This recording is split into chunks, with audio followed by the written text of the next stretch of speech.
I know that Andy Haynes, one of the trainers, tells a story where kind of the first 6, 7, 8 months of Mastermind, he kind of done all the education but didn't have any action done yet. That was very much my journey as well. I was kind of a little bit in analysis paralysis in the beginning. But so my average has been about 25 nights a month. You do the maths on that, you get about 3,000 gross, minus the 1,450 net. That gives an annual net profit per apartment of about £17,400. Select your cleaners and handymen carefully and look after them. They really are critical to success in the SA business. Please can we put our hands together and help welcome Martin Skinner!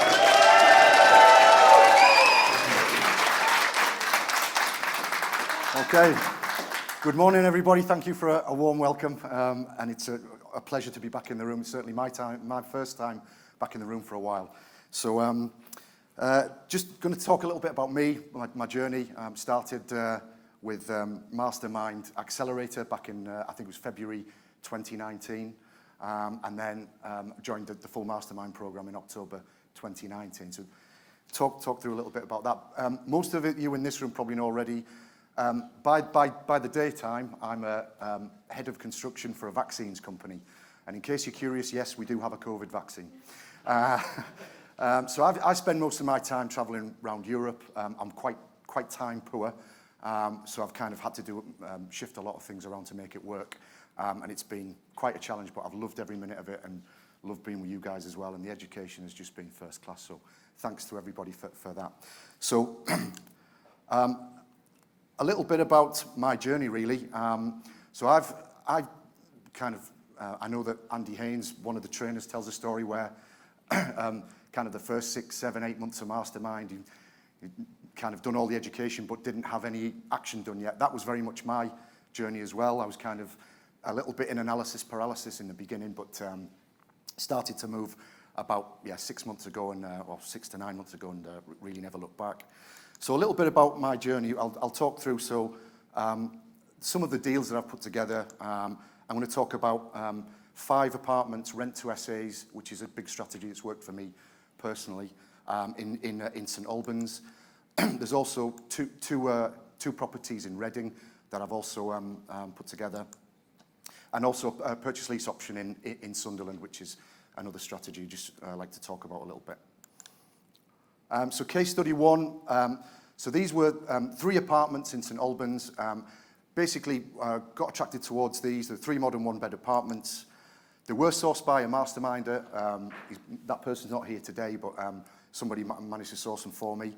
The sourcing fee for these 3 apartments was £6,000, so obviously, excuse me, £2,000 per apartment. It was £3,500 for hard and soft furnishings, so furniture packs from some suppliers that are sourced through PIN. So the overall investment per apartment was around about £5,500. So there's some photographs you can see there on the right-hand side. Top left-hand corner is the building, and some of the photos there of the kind of standard and deco that they're up to. So the monthly money out, this is rental plus bills, is around about £1,550 per apartment. The average rental I'm getting in for those is around about 120 a night. It does fluctuate, but that's about the average that I've had. The average occupancy is 25 nights. This is something I'd like to talk about quickly. Obviously, in the last year, we all know we've had COVID. I had some nervous moments having taken on Rent to SA, thinking to myself, would they get filled or wouldn't they? And I've been really delighted to see that there's still a market out there, guys. You know, people, healthcare professionals, even people, you know, everything from people who've one tenant had his house had been flooded and he needed a place for 6 weeks, took my place on. So there is a market out there, however much you think there might not be.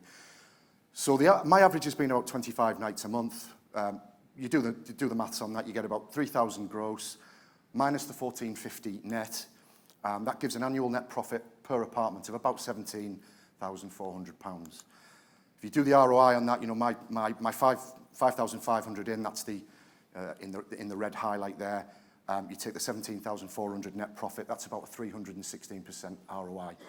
So I was saying to one of the masterminders earlier that, you know, what I like about the SA business, I don't know any other business where you can put a pound coin on the table and get 3 back. It's kind of really something nice for me. So that's something that's worked well. The second one, I kind of kicked on from there. There was 2 more apartments became available. There was a 1-2-bed apartment. The previous ones were all single bed. These were 2-bed apartments. Sourcing fee for the 2 was 3,500. Incidentally, something I would love to source my own deals, something I'm aspiring to do, but with my time, excuse me, with my time pressure, with my day job, which is already quite crazy, it was I've just bought the deals, but that's definitely something I'm aspiring to do. So again, around about £3,500 for hard and soft furnishings. For again, there's some photos there from the apartment showing the type of decor that's in there. So total investment per apartment £7,000. Keep an eye on that red number because we'll come back to it again. Monthly money out again is about £1,550. Rental average. This one is the figures I'm going to show you here are for the 2-bed apartment. So I can charge slightly more rent on that at about £140. I have had it up at £150 on certain nights. Again, the average occupancy, delighted to say that the places have been, like at the moment, the last 4 or 5 months, they've been almost fully booked, in fact. So I think I'm actually being a little bit conservative on the 25 nights, but what I'm anticipating in that as well is kind of quiet months like November, January might be quiet. So that's about the average I've had. So monthly income on the 2-bedder is £3,500 gross, which is £1,950 net. Gives an annual net profit of £23,400. Put that into an ROI calculation, take the profit divided by the money in, that's again about 334% ROI. Something worth saying is I'm just taking on, in this same building, I'm just currently taking on 2 new apartments. A top tip is be nice to your cleaners, because your cleaners can find out all kinds of information from the residents for you. And my 2 cleaners are actually sourced 2 more. So that, I haven't quoted those here, but they're just going through at the moment. Case study 3, 56 Riverside House. This is one in Reading. It's a slightly different type of building, slightly different type of decor. This was a 2-bed apartment. Again, sourcing fee £3,000 for hard and soft furnishings, £6,000 money in. Monthly money out is about £1,450. That's based on a rental average here of about £100 per night. Again, I've kept using the 25 nights monthly average. And the monthly income there is about £2,500 gross, which is £1,050 net. The annual net profit multiplied by 12, you get to the 12,600.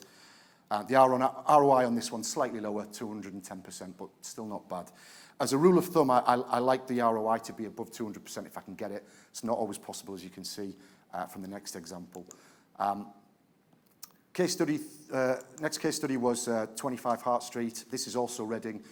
So this was a different one for me. It was a 3-bedroomed house, actually sleep 6 people. I took this one on because there's a lot of contractor activity in Reading. There's a lot of people, there's a lot of construction projects, a lot of people passing through the city. Sourcing fee was £3,000. Again, £3,000 for hard and soft, £6,000 total investment. Monthly money out is about £1,250. Rental average in is about £100 a night. Average occupancy on this one has been a bit lower at 16 nights. There's a learning point, or a mistake I made when I took it on, is that the parking in that area, I've made a comment on the bottom, but what I didn't think through, and these are the things you can only learn by doing sometimes, was the parking's very tight, and all the people who come through here, they need parking. So that's why the occupancy on this one has been a bit lower. Monthly income is about £1,600 gross, which is £350 a month net.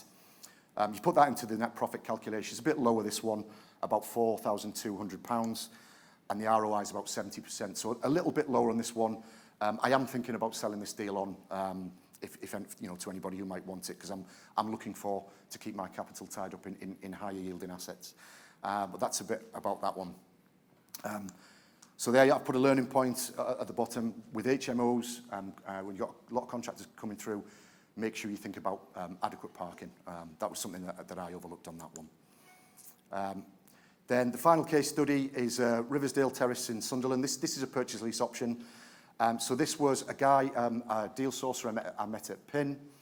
He's very, very connected with the Northeast, particularly Sunderland and Newcastle. He's very networked in with deal sources there. So there's some photos in the top right-hand corner there of how the property was when we took it on, really in a condition of disrepair, really. So we took this on an option. The option strike price was 130k. Refurb costs money in 30,000. We can get a growth, so this one's, it's actually a 10-minute walk from Sunderland University, so it's very popular with the students. So we can get a gross rental off that of about $1,640. Monthly expenses are $665. That gives a net rental of $975. The length of the option period is 36 months. And the cash flow, so that gives the cash flow over the option lifetime of about £35,000. The refinance value, so obviously we've put the £30,000 in. There are actually some better photos than that, but I couldn't get hold of them in time for this presentation. But the refinance value is about, compared with comparables, is about £175,000. So if we refinance at 85%, we can pull out about £18,750, and that gives the net profit from the option period is about, again, the 5,100 plus the 18,750. That gives the total money out of about 23 or 24,000 pounds. ROI on that is 79.5%. So I'd certainly like to be doing more of these type of deals. What I'm trying to do at the moment, with the time pressure that I have, is just keep hold of the Rent to SA business, build up the cash flow on that. Okay, so those are deals I've been involved in. I've got more deals now on the pipeline. So again, in terms of future deals, I'm planning to build the Rent to SA business up to 31 units. I'd actually like to get it to 31 because someone on a PIN meeting actually said to me, Martin, if you've got 31 Rent to SAs, you can get paid every day of the year. So that's something I'd like to aspire to. Once I've got this up to speed and running well, what I want to do is, I'm in the process, certainly talking with one of the masterminds this weekend who's given me some fantastic tips about systemizing the Rent to SA business. I mean, I could easily go off on a tangent now explaining those, but I won't do that. But it's really, really something very, a big learning point for me is systemize. Just get everything, outsource all the stuff that you don't need to do yourself. Okay. And then my target is, once I'm cash flowing, is to put the cash into build, refinance, refurbish deals. And eventually, I think my first target that I said on Mastermind Accelerator was to replace my income. And I'm thankful to say, because of Mastermind, I'm kind of well on my way to doing that, which is a big success for me personally. So in terms of future deals I just mentioned, I'm particularly interested now in purchase lease options. So I'm going to be actively searching those type of deals and try and get some properties onto my books. So in terms of top tips, what have I learned through? So there's been, over the last 18 months, there's just been a wealth of information, not only from the formal education side that you get through Mastermind, but also sharing all the conversations we've had with you guys. And I really, guys, I'm eternally grateful to all of you for the tips we've shared together and the contact we've all had, and I hope we can keep that going for a long time. So top tips. Some of these are going to sound really obvious and common sense, but it's really true. So in terms of, I'll focus more on the serviced accommodation side, but first tip is find out what your customer wants and give it to them. So I've had all kinds of people through my properties, and I've had some strange requests. People have had, people want full-length mirrors installing, and people want the natural things like hair dryers, and there's been people will ask for all kinds of things, but whenever somebody asks me for a certain thing, I just go out and get it for them. The reason being for that is that in terms of your feedback is vitally important. So on the online travel agents and on in the networking of it all, it's really important that you get that you sell a good product and that you've got a good reputation. So that's the first thing I'd say. Second point would be, again, sounds like common sense, is really important. Understand your market area and your unique selling point within it. So, for example, my apartments in St Albans, they are a 5-minute walk away from St Albans City train station. That train station has a 20-minute fast train to London, to King's Cross, which is a big selling point. I do have parking available, which is another big selling point. And then obviously people like the standard of it and the convenience. I've also tried to put a nice standard of decor inside for professional people, etc. So the usual things as well, fast Wi-Fi, people, that's as important as hot water these days. So just make sure that you give that to and give people what they need. Third tip was something that held me back a lot, and I mentioned this weekend, is I kind of kicked myself, guys, because I could have been doing this. If I'd got on and got a cash flow strategy early, I could have had a portfolio, I'm quite sure, double or triple the size by now. I'm not negative about that. It's all part of the learning, and in the beginning I didn't know what I wanted to do. But I mentioned earlier today, try and find a cash flow strategy as early as you can. Every day you're not making money, that's, you know, a pound not earned is a pound lost. And if you can recycle that cash, you can be building the portfolio. So that's something I'm going to really kick on with from this point. Fourth point, select your cleaners and handymen carefully and look after them. They really are critical to success in the SA business. So my cleaners, I've fallen really lucky with my St Albans one. My cleaners, it's a husband and wife team. They're absolutely magnificent, and they actually double as, so the guy, he's the handyman as well. And they do everything for me. They look after the place. They tell me when there's problems. And they've actually sourced me my next 2 deals. So I'm really going to look after them for that. But yeah, take great care with cleaners and handymen, because what you'll end up finding is that's a real partnership. I mentioned just before, your best marketing of all is feedback from your existing customers. Where I was missing a trick was people were coming in my apartment and I wasn't collecting email addresses and then doing any marketing. I'm now correcting that. I've been a dinosaur with things like social media and Facebook. I'm a real dinosaur, but I've now got a VA who's doing all that for me. So really use your marketing and make sure that, as I said, your best marketing is your existing customers.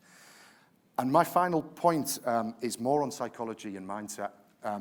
So I had, in the beginning, I had this real thing about, we talked about imposter syndrome. So it was all about, I was imagining that if I got 3 rental flats, I was thinking, oh, you know, nobody will want to stay in my apartment and it'll be empty and I'm going to owe money and it'll all go wrong. But in fact, coming back to the first point, if you find a good product, give the customer what they want, and the business will arrive. Okay, guys, that finalises my presentation. Thanks very much, and thanks for your time, everyone. Cheers. I do hope you got massive value from watching this YouTube video. I'd encourage you to click on the link below to come and do the online training with me. And I've got another video lined up for you, which I think is also going to be really useful, that you should watch once you've registered for the online training with me. So invest with knowledge, invest with skill. I'll see you very soon.